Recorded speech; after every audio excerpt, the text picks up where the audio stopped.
The fog rolled in thick that morning as Kenji pulled his small wooden boat onto the rocky shore. His dog, Kiko, trotted behind him, tail wagging, nose close to the damp stones. It was another quiet day by the coast, no sound but the water lapping and gulls crying above. Kenji had been fishing these waters for decades, yet something about this morning felt different. Lately, the sea had been cruel. The nets came up lighter each week, and the prices at the market barely covered his fuel.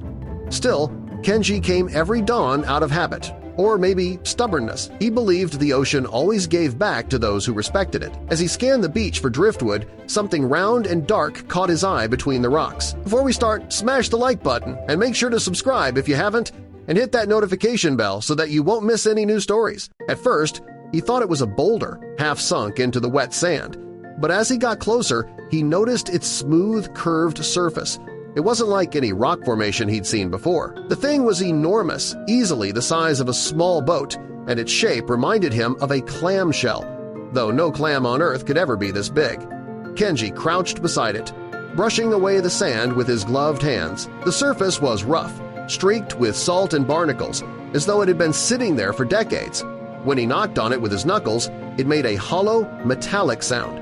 That was strange. Clams didn't echo. He felt a flicker of excitement, or was it unease? Kiko barked sharply, circling the shell with his ears pinned back. He sniffed the seam that ran through the middle, whining softly. Kenji frowned. The slit was wide enough to slide a hand into, but darkness pooled inside. "Easy boy," he murmured, touching the dog's head, probably just drift junk. But even as he said it, he didn't believe his own words. The tide was rising, but Kenji couldn't walk away. He crouched closer, shining the weak beam of his flashlight into the opening. Something inside glinted faintly. Catching the light just for a second, his heart gave a small, startled kick. He leaned in further and saw a flash of metal deep within the hollow. That's when he realized this wasn't a clam at all. Kenji steadied himself, trying to make sense of it. The outer shell looked natural, but the interior reflected light like polished steel. The shape was deliberate, symmetrical. He'd seen all sorts of things washed ashore, nets, barrels, even bits of old ships, but never anything like this. He brushed off more sand, revealing faint ridges that looked almost manufactured. The slit down the middle seemed to widen slightly with each wave, as if the object were breathing. Kenji felt a shiver crawl up his spine. "Don't be ridiculous," he muttered. Still, the thing gave him a strange feeling, as though it were watching him. Kiko began to whine again, backing up toward the rocks. The dog's instincts were rarely wrong. He stood up and scanned the horizon. No one else was around. The village was still asleep, and the mist had thickened, muting every sound. Kenji looked back at the clam, its barnacled skin glistening under the gray light.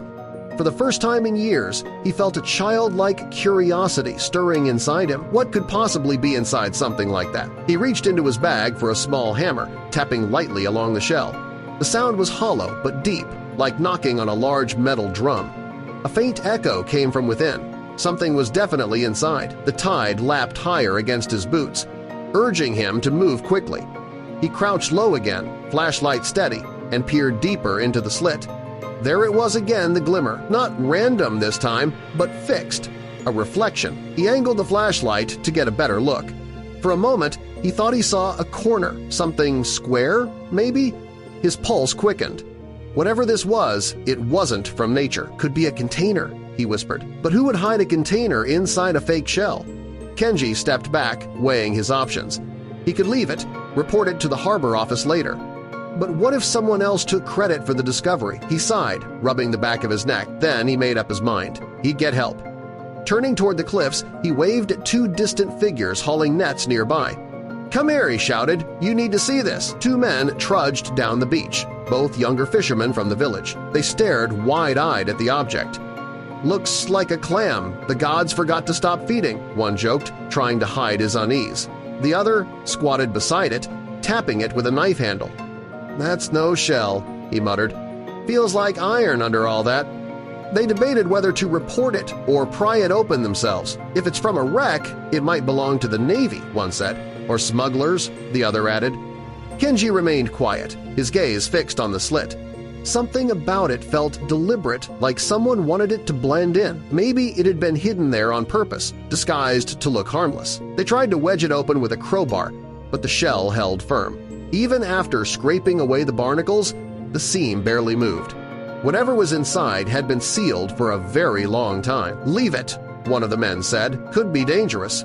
Kenji hesitated, then shook his head. If it were dangerous, the sea would have taken it by now. He fetched a small pickaxe from his boat and began working at the edge. Each strike sent dull vibrations through the rock. Bit by bit, a section loosened. The others helped, prying until they exposed something at the base metal loops, half buried in sand. As they worked, Kiko suddenly started barking furiously. The dog darted toward the nearby cliffs, nose to the ground. "What's gotten into him?" Kenji asked, following with quick steps. The others trailed behind, curious but cautious. Near the base of the cliff, they found it a rusted length of chain disappearing into the rocks, connecting straight back toward the clam. Kenji tugged at it, but it didn't move. The chain was old, encrusted with salt and rust. "This isn't just debris," one man said.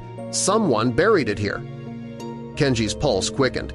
He felt like he was standing on the edge of something important, something forgotten. "Help me dig," he said quietly. "We're not leaving until we find out what this is." They dug for nearly an hour, their hands raw from the cold. Beneath the barnacles and rust, they uncovered what looked like a hinge, an actual hinge, heavy and mechanical. Kenji leaned closer, brushing away the sand with trembling hands. "It's a container," he whispered. The others exchanged glances, realizing they might have stumbled upon something far greater than they expected. Kenji's heart pounded as they wedged the crowbar into the seam again. This time, the latch gave a long, creaking groan. A hiss of trapped air escaped, smelling of salt and age. The sound made everyone freeze. "You sure about this?" one asked. Kenji nodded. "Whatever's inside deserves to see daylight again." Slowly, he pried the shell open an inch wider. The beam of his flashlight revealed fabric dark and heavy, folded neatly within. Kenji reached in carefully, his fingers brushing the damp material. It didn't crumble. It was preserved. Beneath it was a small box, sealed tight with metal clasps. The box was heavy when he lifted it, its sides cold and smooth. "Looks like a strong box," he murmured. "Old, but intact." They carried it up the beach, placing it on a flat rock away from the rising tide. The three men gathered around as Kenji tried to pry it open. The clasps were stiff but eventually gave way. A rush of stale air escaped, carrying the faintest scent of oil and seaweed. Whatever was inside had been untouched for decades, maybe even longer. Inside the container lay several layers of canvas, folded carefully like someone had meant to return for them. Beneath that, Kenji found an envelope, edges yellowed by time. He opened it cautiously, revealing a note written in old Japanese script. The ink was faded but still legible. His hands shook as he read the first line. "If you find this, I did not make it home." The men fell silent. Underneath the letter, wrapped in cloth, were gold coins, dozens of them, each marked with foreign engravings. A photograph slipped out from the folds, showing a young man in a Navy uniform standing proudly beside a small boat. Kenji recognized the coastline behind him. It was the very same beach they stood on now. His breath caught in his throat. Kenji sat down on the rock, staring at the photo. The man's face was solemn, proud, but his eyes seemed kind. "A sailor," Kenji whispered, "maybe from the war." The others nodded slowly. It made sense. The ocean around their village had seen its share of tragedy during World War II, wrecks, disappearances, stories whispered by elders but never proven. He turned over the photo. On the back, in neat handwriting, were the words, "To my family, if I never return, remember that I loved you, and I tried." Kenji's throat tightened. He thought of the decades that had passed, of the storms that had come and gone while this message lay buried beneath the waves. This was no treasure chest, it was a farewell. The coins, he realized, weren't riches to be kept, they were meant for someone else, maybe a family that never got closure. Kenji carefully placed everything back in the box, handling each item with reverence. The weight of it wasn't gold. It was history, grief, and love that had survived the sea's endless patience. As the sun broke through the fog, Kenji stood at the water's edge, the box in his arm. "He came home," he said softly. The others didn't reply, but their silence was enough. For the first time in years, Kenji felt peace wash over him. Some stories, he thought, aren't about what you find, but about who you find. The next morning, Kenji brought the box to the local museum. Experts confirmed it likely belonged to a lost World War II supply vessel that vanished near the coast. The letter, they said, would be preserved for the family if they could still be found. As Kenji signed the paperwork, he felt an odd mixture of pride and melancholy. That evening, back on the beach, Kenji watched the tide roll in. The spot where he'd found the clam was bare now, only smooth stones and seaweed remaining. Kiko sat beside him, tail flicking lazily. "The sea gives back when it's ready," he murmured, and for once, Kenji knew exactly what that meant.